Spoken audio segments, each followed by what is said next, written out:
نحمده ونصلي على رسوله الكريم اما بعد فاعوذ بالله من الشیطان الرجیم بسم اللہ الرحمن الرحیم۔ بات چل رہی تھی کہ بنی اسرائیل کا ایک واقعہ جس کے اندر یہ بتلایا گیا عابد اور شیطان دونوں کا آپس میں مقابلہ ہوا۔ کس بات پر؟ کہ کچھ لوگ ایک درخت کی پوجا کرنے کی وجہ سے، عبادت کرنے کی وجہ سے ایک شخص نے آ کر اطلاع دی عابد کو کہ حضرت ان کو دیکھیں کہ وہ اللہ تبارک و تعالیٰ کو چھوڑ کر درخت کی پوجا کر رہے ہیں، اس کی عبادت کے اندر لگے ہوئے ہیں۔ عابد خالصتاً اللہ تبارک و تعالیٰ کی رضا کی خاطر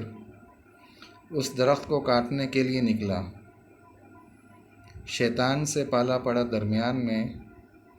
اور شیطان انسانی شکل کے اندر سامنے تھا، جس نے اپنے داؤ پیچ استعمال کیے، ہتھ کنڈے استعمال کیے اور عقلی دلائل دیے عابد کو، کسی طریقے سے ورغلایا، اس درخت کے کاٹنے سے روکا۔ وہ تو شیطان کو بھی پتہ تھا کہ جو درخت کی پوجا کر رہے ہیں، درخت کو جو سجدہ کر رہے ہیں، اس کی جو عبادت کر رہے ہیں، درخت کو جو معبود مان رہے ہیں، وہ اللہ تبارک و تعالیٰ کی ذات کے اندر شرک کر رہے ہیں در حقیقت۔ لیکن شیطان کے داؤ پیچ ایسے کام کر گئے کہ عابد اس کی باتوں میں آ گیا کہ پہلے تو عابد حق پر تھا، شیطان کے ساتھ جب جھگڑا ہوا تو عابد شیطان کے سینے پر چڑھ کر بیٹھ گیا، شیطان کو پچھاڑ دیا عابد نے۔ لیکن جب اس کی نیت کے اندر فتور آ گیا، عابد کی نیت کے اندر، تو اب شیطان غالب آ گیا پھر اس کے بعد، اور شیطان عابد کے سینے پر چڑھ کر بیٹھ گیا پھر۔ تو اس سے عابد کو بڑا ایک تجسس ہوا کہ یہ کیا چکر ہے، کیا معاملہ ہے، کہ کس چیز کی وجہ سے یہ شیطان مجھ پر غلبہ پا گیا یا مجھ پر غالب آ گیا۔ پہلے تو یہ تھا کہ میں اس پر غالب آیا، شیطان پر، اس کے سینے پر چڑھ کر بیٹھ گیا، لیکن اس نے داؤ پیچ ایسے استعمال کیے کہ عابد شیطان کی باتوں میں آ گیا، اس کے دھوکے میں آ گیا، اور شیطان نے جو آفر کی تھی عابد کو کہ روزانہ 3 دینار دوں گا میں تجھے، اپنے تکیے کے پاس پڑے ہوئے آپ کو ملیں گے، صبح اٹھ کر یہ کہ اٹھانا، اپنے کام کاج کرنا، آپ کی ضرورتیں بھی پوری ہوں گی، آپ کے جو اپنے اعزاء و اقارب ہیں ان کے اوپر بھی آپ احسان کر سکتے ہیں، غریبوں کی بھی مدد کر سکتے ہیں، فقیروں محتاجوں کی بھی مدد کر سکتے ہیں۔ اب اس لالچ کے اندر عابد آ کر درخت کو کاٹنے سے باز آ گیا، شرک کو نہ روک سکا۔ حقانیت تو یہی تھی، حق تو یہ تھا کہ عابد اس چیز کو سمجھتا کہ یہ شیطان ہے، مجھے ورغلا رہا ہے اور اس درخت کو کاٹنے سے منع کر رہا ہے۔ اب دوسرا درخت اگر وہ لگاتے جس طریقے سے شیطان نے کہا تھا کہ آپ اس کو کاٹ دیں گے، لوگ دوسرا لگا لیں گے، دوسرا درخت بھی لگانے میں اور تیار ہونے میں کتنا وقت درکار ہوتا۔ لیکن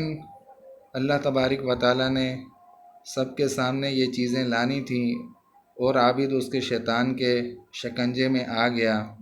اس کی باتوں میں آ گیا، اور یہ کہ 3 دیناروں کے چکر میں اس نے باطل کو ختم کرنے کے بجائے اپنی عبادت کے ساتھ اپنا معاملہ رکھا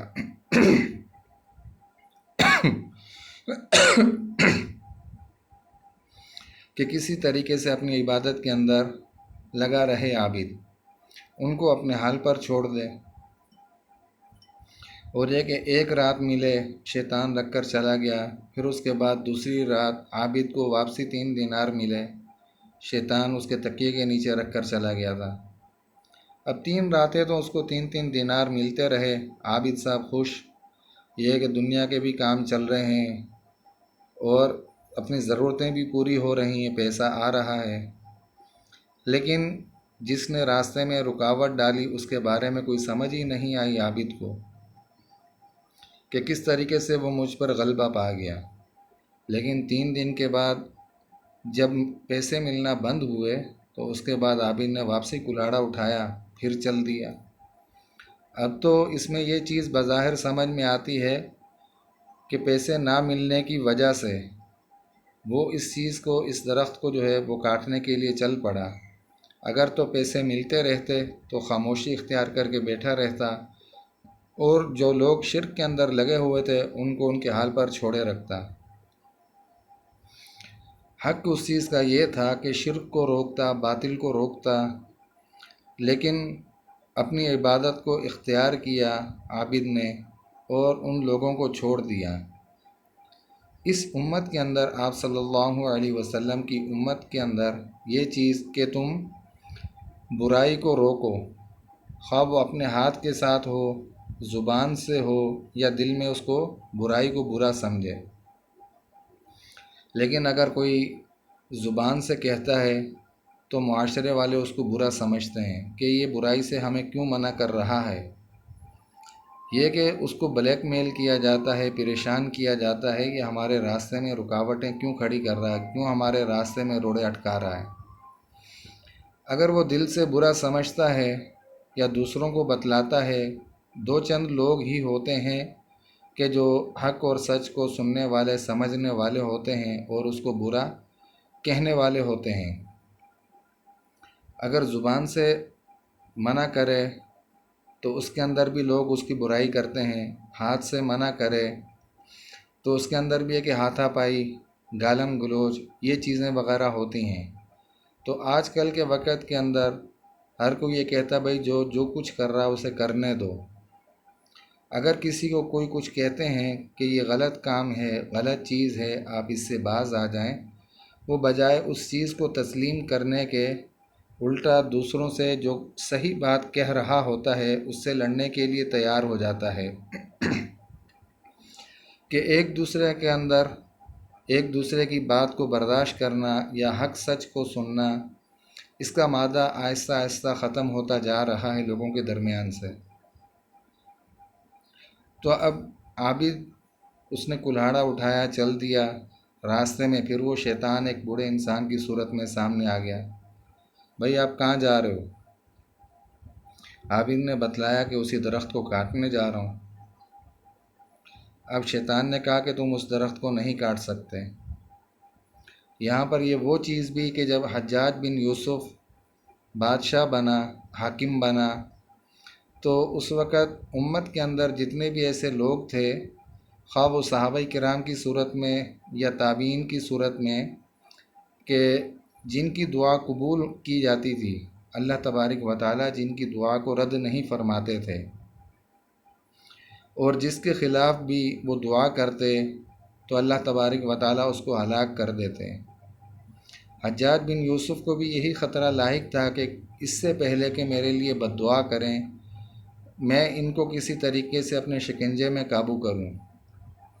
حجاج بن یوسف نے ان لوگوں کی دعوت کی اور حرام غذا ان کے کھانے میں ملا دی۔ حرام غذا ملانے کے بعد جب ان کو دعوت میں کھانا وغیرہ کھلا دیا، ان کے پیٹ میں حرام غذا چلی گئی، تو حجاج بن یوسف نے کہا کہ تم میرا کچھ نہیں بگاڑ سکتے، کیونکہ میں نے حرام غذا تمہارے پیٹوں میں داخل کر دی ہے۔ اب تم جتنی بھی بد دعائیں کرو اس کا کوئی اثر، کوئی فائدہ کچھ نہیں ہوگا۔ تو اب جب تک عابد حق پر تھا اس وقت تک تو وہ غالب رہا شیطان پر اور شیطان کے سینے پر چڑھ بیٹھا، لیکن جب وہ حق سے ہٹا عابد، تو اب شیطان اس ناحق ہونے کی وجہ سے عابد کے کہ عابد حق سے ہٹ گیا تو اب شیطان اس پر غالب آ گیا۔ تو اب عابد پریشان ہو گیا کہ بھئی کس طریقے سے تو مجھ پر غالب آ گیا۔ تو اب جب کلہاڑا اٹھا کر چل دیا، راستے میں بوڑھے انسان کی صورت میں وہ شیطان آیا، پوچھا عابد سے بھئی کہاں جا رہے ہو؟ تو عابد نے بتلایا کہ اسی درخت کو کاٹنے جا رہا ہوں جس کو چھوڑا تھا۔ اب شیطان نے کہا کہ تم اس درخت کو نہیں کاٹ سکتے، تو عابد نے کہا بھائی کیوں نہیں کاٹ سکتا۔ اب دونوں کے درمیان آپس میں جھگڑا ہو گیا، اس بوڑھے شیطان اور عابد کے درمیان۔ اب شیطان عابد پر غالب آ گیا اور اس کے سینے پر چڑھ کر بیٹھ گیا۔ تو عابد کو بڑا تعجب ہوا کہ پہلے تو میں غالب آیا تھا، اس کے سینے پر چڑھ کر بیٹھ گیا تھا، لیکن اب یہ غالب آ گیا مجھ پر۔ تو اس کی وجہ پوچھی بوڑھے شیطان سے کہ اس کی وجہ کیا ہے۔ تو بوڑھے شیطان نے بتلایا کہ پہلے تیرا غصہ خالص اللہ تعالیٰ کی رضا کے واسطے تھا، لیکن اب تیرے غصے کے اندر دیناروں والی چیز یا دیناروں کا نہ ملنا وہ بھی شامل حال ہو گیا تیرے غصے میں۔ اب جب تک تو نیت خالص تھی، اللہ تبارک و تعالیٰ کی رضا مقصود تھی، اس وقت تک عابد غالب رہا اس بوڑھے شیطان پر، اور جب اس کے نیت کے اندر کھوٹ آ گئی، فتور آ گیا، دیناروں کا شامل ہونا آ گیا، نیت کے اندر کھوٹ کی وجہ سے اب بوڑھا شیطان اس عابد پر غالب آ گیا، اور اس نے بتلا بھی دیا کہ صحیح بات کیا تھی کہ تم حق پر تھے تو مجھ پر غالب تھے، جب حق سے ہٹ گئے تمہاری نیت کے اندر فتور آ گیا، تمہاری اخلاص کے اندر کھوٹ آ گئی، اور یہ کہ اللہ تبارک و تعالیٰ کے لیے جو مخلص کام تھا اس کے اندر دیناروں والی صورت بھی شامل حال ہو گئی، تو اب تم مغلوب ہو گئے ہو، کیونکہ اب تمہاری نیت خالص اللہ تعالیٰ کی رضا نہیں بلکہ دیناروں کا نہ ملنا یہ شامل ہوگی اللہ تمہاری نیت کے اندر۔ تو اس وجہ سے کیا کہ اب میں تم پر غالب آ گیا۔ تو یہ صورتحال ہے کہ جو انسان جب تک حق پر رہتا ہے تو اللہ تبارک و تعالیٰ کی مدد بھی شامل حال رہتی ہے، جیسے ہی انسان حق سے ہٹتا ہے، اس کی نیت کے اندر فتور آتا ہے، اخلاص کے اندر کمی وغیرہ آ جاتی ہے یا دوسری چیزیں شامل حال ہو جاتی ہیں،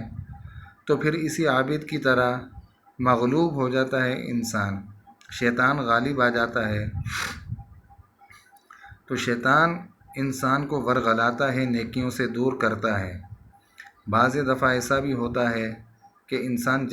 جلدی کی حالت میں ہوتا ہے کہ مسجد میں جلد از جلد پہنچا جائے، کہیں کوئی رکعت وغیرہ نہ نکل جائے نماز کی، تو انسان کو جاتے ہوئے راستے میں کوئی انسان نظر آ جاتا ہے، کسی نے کسی سے وقت پوچھ لیا اسے روک کر،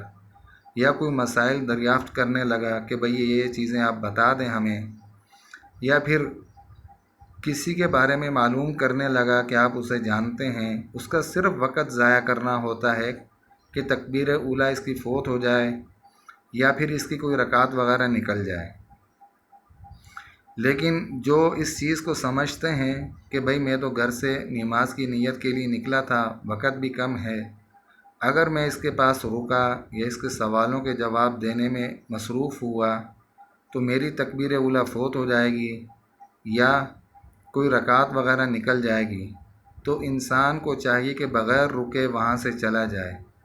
کیونکہ جو اور واقعات پڑھے گئے ہیں ان کے اندر یہی چیز سامنے آئی ہے کہ شیطان انسانی صورتوں میں سامنے آتا ہے اور انسانوں کو نیکیوں سے روکتا ہے۔ اسی طریقے سے حضرت معاویہ رضی اللہ تعالیٰ عنہ کے سامنے بھی آیا تھا شیطان، یہ کہ ان کو بھی ورغلانے کی کوشش کی۔ حضرت امیر معاویہ رضی اللہ تعالیٰ عنہ سمجھ گئے تھے کہ یہ انسان نہیں بلکہ شیطان ہے جو مجھے نیکی سے روک رہا ہے، عبادت سے روک رہا ہے۔ تو یہ شیطان کے نورانی داؤ پیج ہوتے ہیں، کسی وقت کے اندر یہ جب انسان کے اوپر نزع کی حالت ہوتی ہے، نزع کی حالت کے اندر انسان ہوتا ہے، تو اس وقت بھی یہ مسلمانوں کے اوپر اٹیک کرتا ہے، حملے کرتا ہے کہ کسی طریقے سے یہ جنت میں نہ جائے، جہنم میں جانے والا بن جائے، کیونکہ نزع کی حالت کی جو تکلیف ہوتی ہے وہ جس کے اوپر وقت گزر رہا ہوتا ہے وہ صرف اسی کو پتہ ہوتا ہے کہ اس کی کیا کیفیت ہے، کیا حالت ہے، اور وہ کن حالات سے گزر رہا ہے۔ آیا اس کے پاس آنے والی نورانی مخلوق اللہ تبارک و تعالیٰ کی سبز ریشمی لباس وغیرہ لے کر آئے ہیں، یا پھر یہ کہ گرز وغیرہ لے کر آئے ہیں، وہ انسان کی کیفیت ایسی ہوتی ہے کہ انسان وہ کیفیت کسی دوسرے کو بتلا نہیں سکتا۔ اس صورت کے اندر بھی شیطان مسلمانوں کے اوپر حملے کرتا ہے، کہیں ایسا نہ ہو کہ اللہ تبارک و تعالیٰ اس انسان کو جنت میں داخل فرما دیں۔ تو یہ کہ شیطان کی وہاں بھی کوشش ہوتی ہے کہ اسے کسی نہ کسی طریقے سے کسی چیز سے انکار کروا دیا جائے آخری وقت کے اندر، تو یہ کہ یہ جہنم میں جانے والا بن جائے۔ تو یہ کہ ان حالات اور واقعات کا ہمارے اوپر یہ اثر ہونا چاہیے کہ ہم ان چیزوں کو سمجھیں۔ جیسے کہ نماز والی صورت میں نے بتلائی کہ نماز کا بالکل عین وقت ہو چکا کہ کوئی راستے میں ملا، بھئی مجھے وقت بتا دیں یا یہ چیزیں بتا دیں، یا کسی کا پتہ دریافت کیا، تو ان چیزوں کی طرف توجہ کیے بغیر انسان یہ کہے کہ آؤ آپ بھی ہمارے ساتھ چلیں، یہ کہ پہلے ہم نماز پڑھیں، پھر اس کے بعد یہ کہ میں آپ کو وہاں تک پہنچا دوں گا جہاں آپ نے جانا ہے، یا آپ نے جو کچھ بھی پوچھنا ہے وہ آپ کو پھر میں نماز کے بعد بتلا دوں گا۔ کسی طریقے سے حتی الامکان یہ کوشش ہو انسان کی کہ اسے بھی نیکی کی طرف راغب کریں، نیکی کی طرف ساتھ لے کر جائیں۔ اگر وہ نیکی میں آپ کے ساتھ چلنے کو تیار نہیں تو آپ اسے چھوڑ دیں اور اپنے کام کی طرف چل دیں۔ وہاں پر اپنا وقت ضائع کر کے اپنی تکبیر اولیٰ نہ گنوائیں، یا کوئی رکعت وغیرہ نہ نکلنے دیں کہ جس کی وجہ سے آپ مسبوق کہلوائیں۔ تو ان چیزوں کی طرف ایک خاص توجہ کی ضرورت ہے کہ بہت ساری جگہوں کے اوپر شیطان نورانی داؤ پیج بھی استعمال کرتا ہے، نورانی داؤ حملے وغیرہ بھی کرتا ہے۔ تو ان چیزوں کو کیا کہ ایک سمجھنے کی ضرورت ہے کہ کسی کام کے کرنے کی انسان جب ٹھان لے تو اپنی نیت کو خالص اللہ تبارک و تعالیٰ کی رضا کے لیے رکھے۔ اس واقعے کے اندر آپ حضرات کو بھی معلوم ہو گیا ہوگا کہ جب تک عابد حق پر تھا شیطان پر غالب تھا، جب عابد کی نیت کے اندر کھوٹ آ گئی، فتور آ گیا، تو نیت کے اندر فتور اور کھوٹ کی وجہ سے اب شیطان عابد پر غالب آ گیا۔ جو بھی انسان جو بھی کام کرے خالصتاً اللہ تبارک و تعالیٰ کی رضا مقصود ہو اس کام کے اندر، تو انسان کو یہ کوشش کرنی چاہیے کہ اپنی نیت کو خالص اللہ تبارک و تعالیٰ کی رضا کے لیے رکھے۔ اگر یہ کہ ویڈیو اچھی لگی ہو تو اس صورت کے اندر سبسکرائب اور لائک لازمی کر دیں، اور یہ کہ ہماری جتنی بھی آنے والی اور ویڈیوز ہیں وہ آپ حضرات تک بر وقت پہنچتی رہیں۔ تو یہ کہ آپ لوگوں کا تعاون جو ہے وہ ہمارے لیے ایک بہترین مددگار ثابت ہوگا، تاکہ ہم بھی زیادہ سے زیادہ اسلامک ویڈیوز وغیرہ اپلوڈ کرتے رہیں اور آپ حضرات تک یہ چیزیں پہنچتی رہیں، تاکہ آپ حضرات کی صحیح ایک رہنمائی ہو سکے۔ معاشرے کے اندر کیا چیزیں چل رہی ہیں آپ حضرات بھی سنتے اور دیکھتے ہوں گے۔ تو اللہ تبارک و تعالی ہم سب کو سیدھے راستے پر چلنے کی اور حق سچ کو پہچاننے کی توفیق عطا فرمائے۔ وآخر دعوانا ان الحمد للہ رب العالمین۔